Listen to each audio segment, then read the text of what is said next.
አንድ የመጽሐፍ ቅዱስ ታሪክ አለ። ኖህ በፈጣሪ ተመርጦ ከጥፋት ውሃ የዳነ ትልቅ ጻድቅ ሰው ነበር። እናም አንድ ቀን ጠጥቶ ሰከረና እርቃኑን መሬት ላይ ወደቀ። ከዛ ከሶስቱ ልጆቹ አንዱ መጣና በአባቱ ተሳለቀ ይላል። እርቃኑን ወድቋል ብሎ ተሳለቀበት። ከዛ ልጆቹ የአባታችን እርቃን መውደቅ አናይም ብለው ፊታቸውን ወደ ኋላ ዞሩና ልብስ አለበሱት። ናታን ካሁን በኋላ ከዳጣ አጠገብ አልደርስም፣ እንዲሁም ደግሞ አኮርፋታለሁ። ምንም እንኳን ሰላምታ ብታቀርብልኝ ራሱ የምመለስባት ምክንያት የለም፣ ዝግት አድርጋታለሁ የሚል ውሳኔ ወስኗል። በውሳኔውም ከጸና በኋላ እውነትም እንግዲህ ሰላም እንዴት ናችሁ ብላ እንግዲህ ከማርታ ጋር ቁጭ ብሎ በነበረበት ሰዓት ሰላም ስትለው ዝግት አድርጓታል። ዳጣም እንግዲህ በጣም እንደተከፋ ገባትና እሺ አንተ ካላወራኸኝም ማኔ ምን አድርጋለሁ ከዚህ ጋር በማለት እንግዲህ ብድግ ብላ ወደ መኝታ ክፍሏ ሄዳ ነበረ። ይሁን እንጂ ናታን ማውራት ፈልጓል፣ ግን ደግሞ ግዴታ በሱ ቦታ እና በዳጣ ልብ ምን አይነት ቦታ እንዲሁም ደግሞ ለሱ ምን አይነት ስሜት እንዳላት ለመረዳት በማለት ነበር ጸጥ ያላት። ይህንንም ሀሳብ የተቀበለው ከሰላም ነው። ሴት ልጅ ስታፈቅር ምን እንደምታረግ የሚያሳዩ ምልክቶች አንዱ እስኪ ለተወሰነ ጊዜ አታውራት የሚል መልእክትና ሀሳብ ሰጥተው በእሱ ሀሳብ እንግዲህ ለመሞከር እየፈለገ ነው ያለ።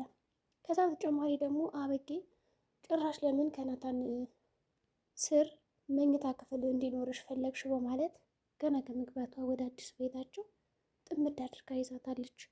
አሁንማ ይባስ ብሎ ተመቻት። ደረጀም እንግዲህ ወደ ሌላ ሀገር ስለተሳፈረ እትዬም እንግዲህ ምንም ነገር ስለማትላት ያን ያክልም ስለማትፈራት እንግዲህ አበጌ ተይ ዝም በይ ብትላትም ተመክራ ዝም ስለማትል ዳጣን እንደፈለጋት በቃ ድቅቅ ለማድረግ ነው የምትፈልገው፣ ሀሳቧን ማሳካት እንጂ ዳጣ ትሰበራለች አትሰበር የሚለውን ነገር አታይም። ብቻ ስትጨቀጭቀን ነበረ። እንግዲህ ዳጣ ምሽ መኝታ ልቀይር፣ በቃ እንቀይር ካንቺ ጋር ግን እኮ በመጀመሪያ እንዴት ነው ክፍልሽ ብላ ጠይቃን ነበረ። ሲጀመር ክፍሌ በጣም አሪፍ ነው፣ ያው እኔ ሰፊ ክፍል ነው የምፈልገው ብለሽ ነው እንጂ እኮ ልቀይር ብዬሽ ነበረ። እሺ በቃ እንቀየር ስትላት እንግዲህ ጭራሽ አበጌ ምንድን አለችው? ጠባብ ክላስ አልሆንም በቃ ግን ደግሞ ከናታን ጎን ስር መሆን የለብሽም፣ ይህ ክላስ ባዶ ነው መሆን ያለበት፣ ይዘጋል። ከዛ ደግሞ ማነው ይህን ክላስ ውሰጅ ያለች ስትላት እንግዲህ ሰላም ናት። በዛ ላይም ደረጀም ፈቅዶልኝ አለት ይህም ሁላቸውን ፈቅደዋል ይችን ክላስ እንድወስድ እና ምንድነው አንቺ እንደዚህ የሚያንጨራች ስትላት ድሮም ጠርጥሬ ነበረ ያቺ ሰላም በእርግጠኝነት ይህን ክላስ ውሰጅ እንደምትልሽ እና ታወጫለሽ እቃሽን ብላ እንግዲህ ትሟገታታለች። ከዛ ዳጣ ደግሞ ባክሽ ተፋችኝ እንደ ረፍት ስጭኝ፣ ሰላም ስጭኝ፣ ቢያንስ እንኳን ቤት ለቅን መተን እንኳን እዚህ ጋር ትሻሻይም እያለቻት ነበረ። እሷ ምግብ ምንም መሻሻይ የላትም። ይባስ ብሎ እንግዲህ በጣም ተመችቷታል ማለት ነው። በእርግጥ እንግዲህ ከነበሩበት ቤት ወደ አዲሱ ወይም ደግሞ አሁን የገቡበት ቤት በጣም ደስ ይላል። ግቢው ራሱ እንደፈለገው መጫወት ኳስ ምናምን ብቻ ደስ ይላል። እንግዲህ ደረጀም ከዚህ ቤት ካስገባቸው በኋላ ነው ወደ አውሮፓ ጉዞውን ያደረገው ማለት ነው። መቼ እንደሚመለስ እንግዲህ አናውቅም። ያው ሰፋ ካለ ቤት ነው እንግዲህ አስቀምጧቸው የሄደ። ሁሉም ነገር አዲስ ነው፣ ኪችን ወዘተ። እንግዲህ ውሃም ተደስታለች ማለት ነው። ወይዘሮ ማርታም እንግዲህ ስራዋን እየሰራች እንደተለመደው ሶፋ ላይ ቁጭ ብላለች። ናታንም መቶ ማናገር ይጀምራል። እትዬ እንዴት ነው ናፍቀሽ አይደለም ባለቤትሽ እያለ ጨዋታ ለማንሳት ይሞክርና ልክ ነህ ትለዋለች ማለት ነው። ከዛ እንግዲህ ደግሞ አበጌ አባዬ መቼ ነው የሚመጣ የሚል ጥያቄ ማንስታላት ነበር። ደግሞ እስኪዩ ይህን አምጣ ይህን አታምጣ እያልሽ አትጋተችው። ግን እኔ ለእኔ ምንም አይነት ስጦታ የሚያመጣልኝ አይመስለኝም። በእርግጠኝነት ስጦታ ካመጣ ለዳጣ እንደሚያመጣ እርግጥ ነው ብላ እንግዲህ ለማርታ ትነግራታለች። ማርታም አንቺሽ በቃ ምን ባረግሽ ነው እንደው የሚሻልሽ ነገር ወዲያ ወዲህ ማመላለስሽን ያላልኩሽም ብዬ ስንት ያለ ነገርኩሽ። አንቺ ግን ምንም የምትሰሚ ልጅ አይደለሽም። ምን ነካሽ እንደው ትላታለች። ይሁን እንጂ አንድ ታሪክ ነገረቻት። ይኸውልሽ የሆነ እዛ ድሮ ቤታችን የነበረ አንድ ሰው እኮ ነበረ ጥሩ ሰው የሚባል እንደ አንዳንዴ ስም እኮ እንደ ድርጊታችን አይሆንም ትልና ታሪኩን ነገረቻት። ልክ እንዳንቺ በጣም ነገር አመላላሽ ነው፣ በማያገባው ነገር ጥልቅ ይላል። እኔ እኮ ግን ያው ስለ ሰላም የሰማሁት ነገር አለ እሱን ልነግርሽ ነው ስትላት አያገባኝም በቃ ለምን እጨነቃለሁ ስለ እሱ እርግዝና ከወለደች በኋላ ልጇ ይጨነቅበት ብላ ነበር እንግዲህ ማርታ ፋይሉን መዝጋት የፈለገችው። እሷ ግን መናገር ፈለገች የሰማችውን ነገር። እሺ ቢያንስ ልንገርሽ እምቢ ትላታለች። ከዛ የጥሩ ሰውን እንግዲህ ገጠመኝ ትነግራታለች ማለት ነው። ጥሩ ሰው የተባለ መኪና ሲያልፍና ሲሄድ ለምን አለፈ፣ ለምን ቆመ፣ ለምን እዚህ ጋር ሆነ እያለ ይጠይቅ ነበረ። ግን አንድ ቀን ምን አደረገ መሰለሽ? ያንን መኪና በቃ እየገፋ መንገዱን እንዳይቆም ለማድረግ ሲሞክር በአጋጣሚ የአንዱ መኪና እግር ውልቅ ይልና መኪናው ከላዩ ላይ ተንሸራቶበት ይሄዳል። ስለዚህ እሱን ጎዳው።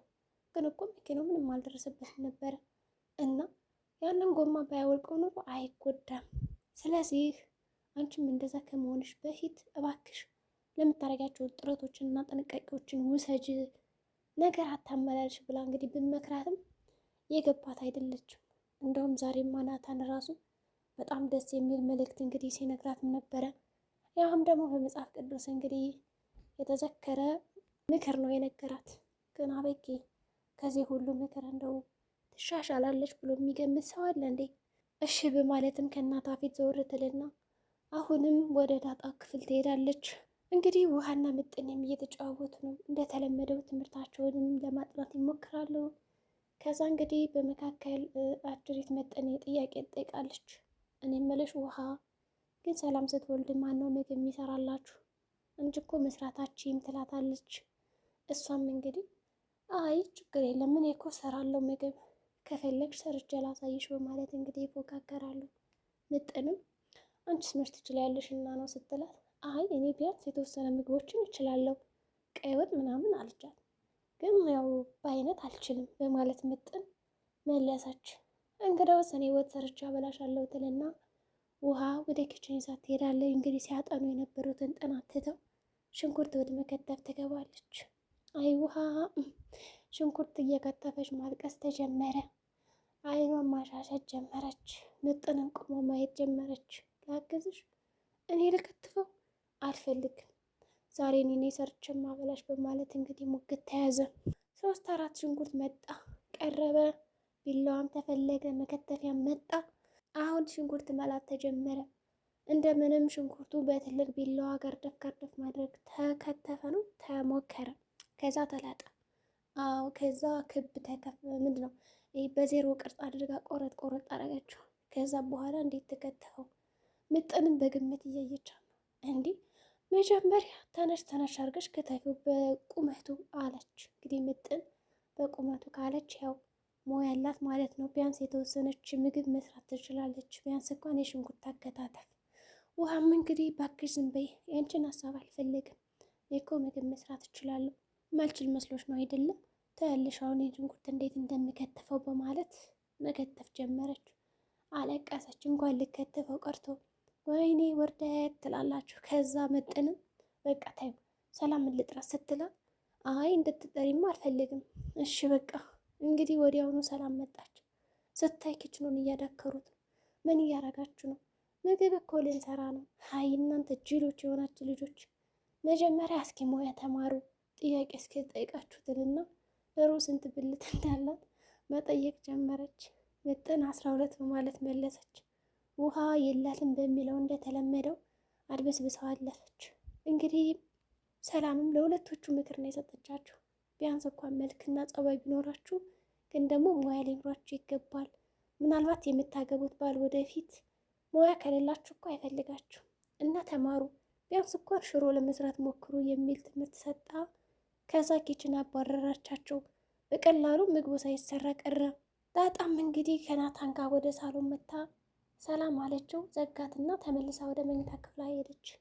ከዛ አጅሪት አበጌና ናታን ቁጭ አሉ ሳሎን ላይ።